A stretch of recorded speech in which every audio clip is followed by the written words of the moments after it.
Hey YouTube, Untamed here. So today I'm going to talk about that newly announced 2023 Toyota Sequoia, specifically the 23 Sequoia TRD Pro. In this video I'm going to talk through my thoughts of it and really just kind of wrap up with, do I plan to purchase one?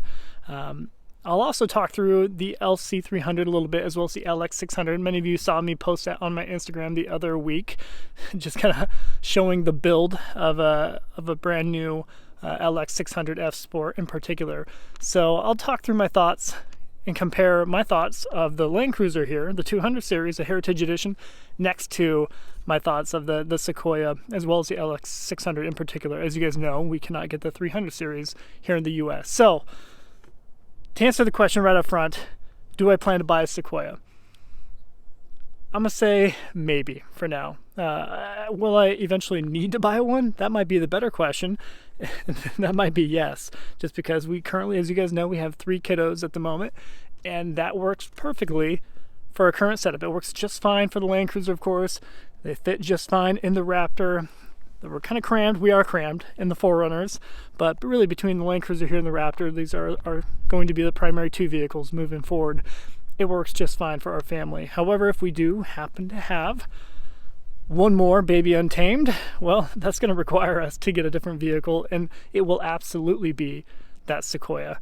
So I guess to better answer the question is, if we're going to get one or not, it is truly up to Mrs. Untamed. So, as if it doesn't take 2 to tango, right? So, we'll see. So, my thoughts of the new Sequoia, I think Toyota knocked it out of the park. I really do.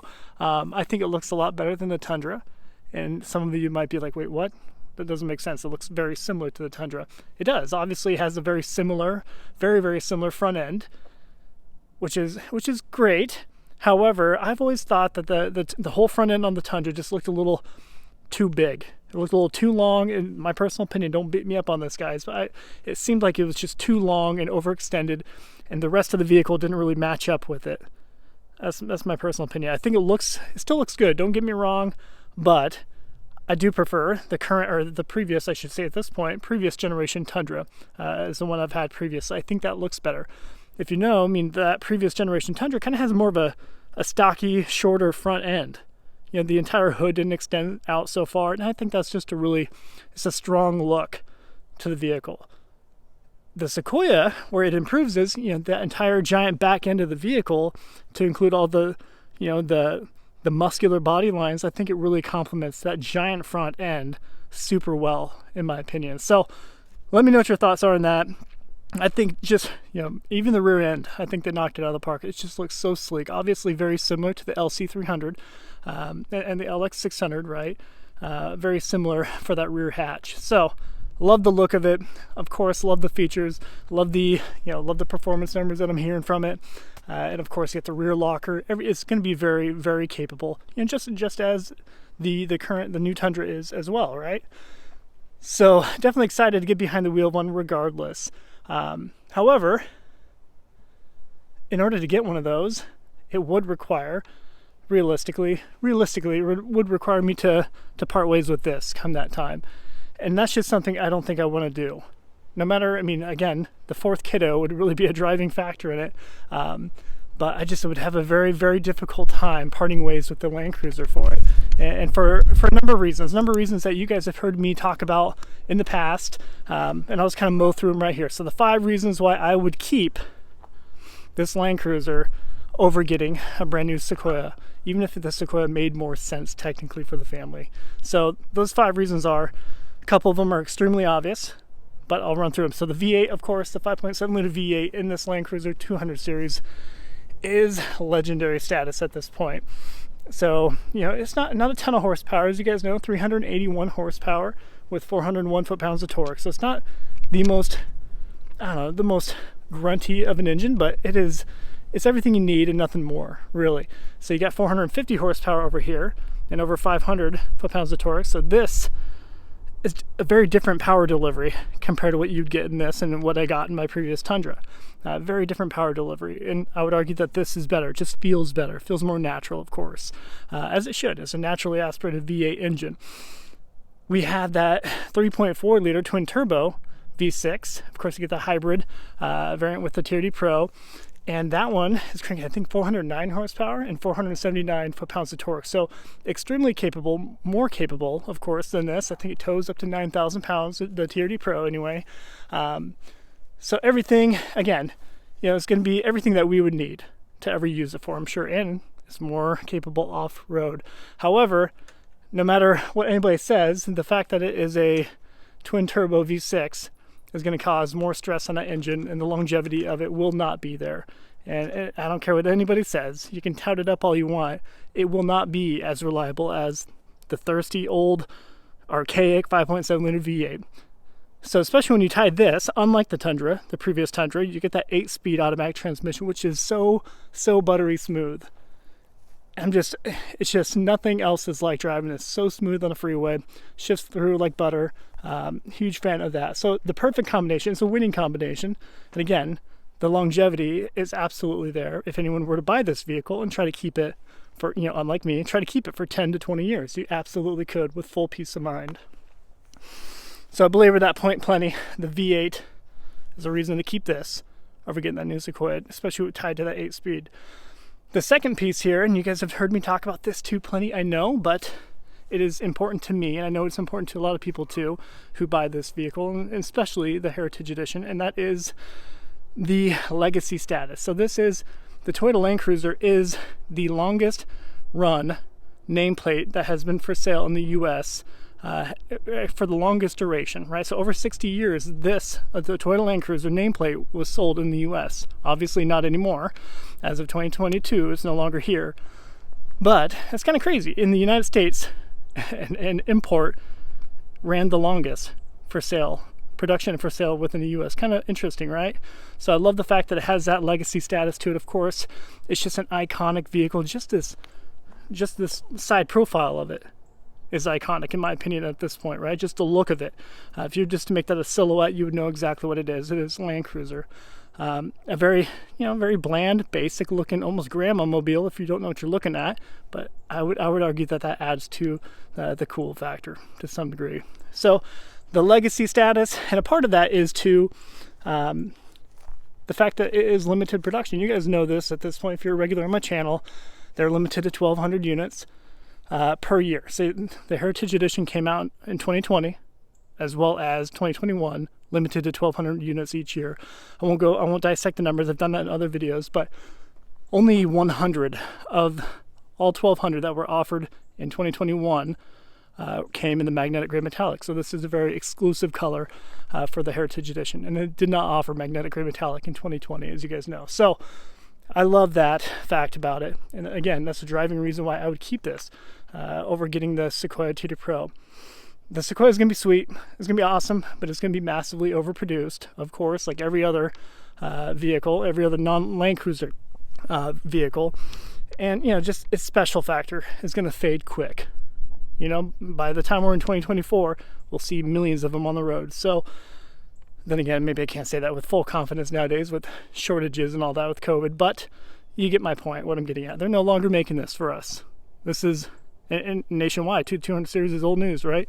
So I love the fact that this is a piece of history at this point, really. So number 2 there was the legacy status and its exclusivity, if you will. The third one is, and I belabor this point plenty too, but the simplicity of it. Really just driving the Raptor all the time and going back and forth between the two vehicles serves as a very clear reminder of, although this is awesome, I love it. I love it for a very different reason than I love my Toyotas. It's okay to appreciate both vehicles.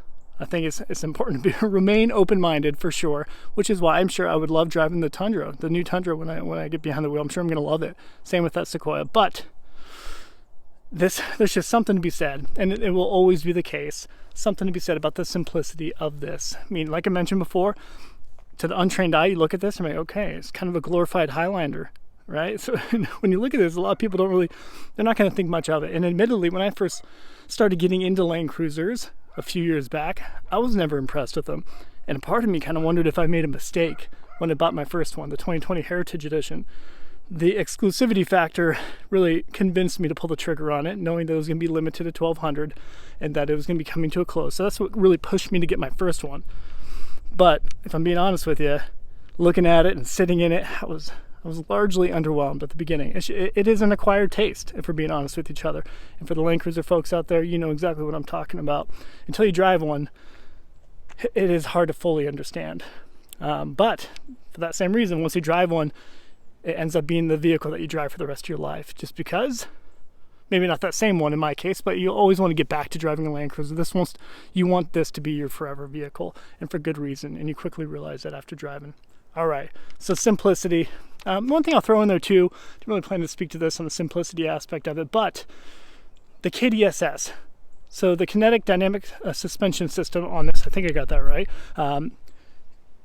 is remarkable. So as you guys know, I'm not going to pretend to be somebody I'm not. I don't off-road it all the time, but I do know for a fact that this is an extremely capable suspension system. One that you do not get in the newer models. You do get it's an electronic, so you get the KDSS in the new LC300, right? And this, it is, fully, there's no electronic bits of it. It is fully mechanical, which is awesome, right? So just another, I guess, addition to the whole simplicity's sake. And I think a lot of people will continue to value that KDSS about this. I've never heard anyone complain about KDSS ever.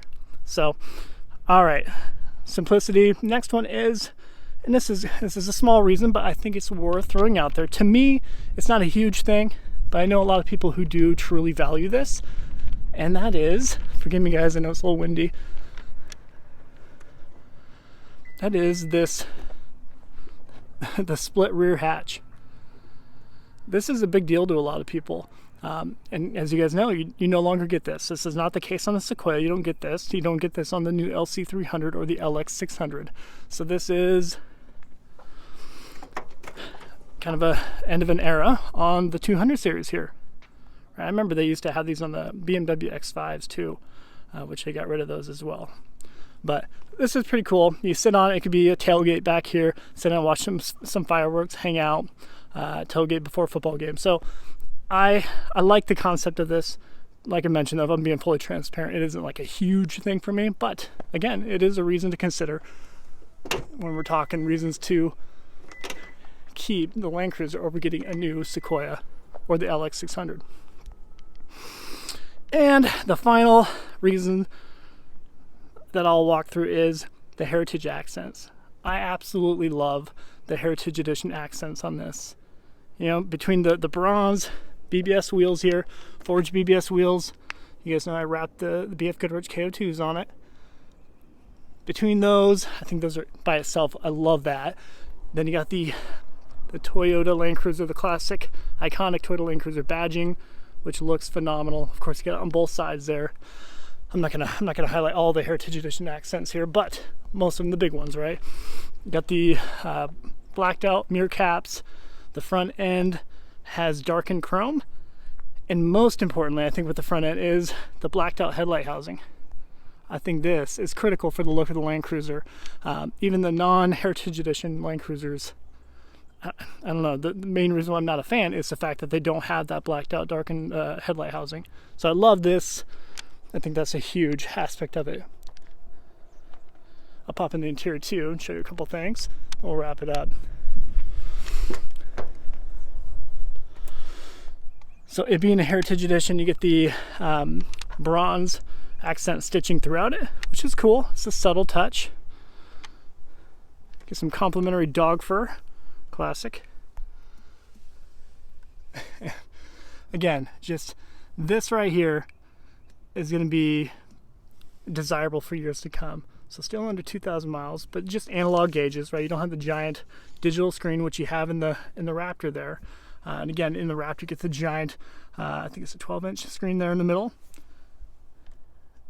I will say though, even though I appreciate simplicity a ton, the wireless Apple CarPlay is kind of handy to have. So I'll confess. But there you have it, guys. All that to say, I love the Land Cruiser here. I don't think, unless we have another child, I do not think that I'll be swapping it out for that new Sequoia. So we'll maybe follow up with what Mrs. Untamed thinks about the matter. But for now, I plan to keep this for as long as I can. So let me know what your thoughts are. Do you like that new 2023 Sequoia? If so, which trim package would you get? Appreciate you watching. Till next time.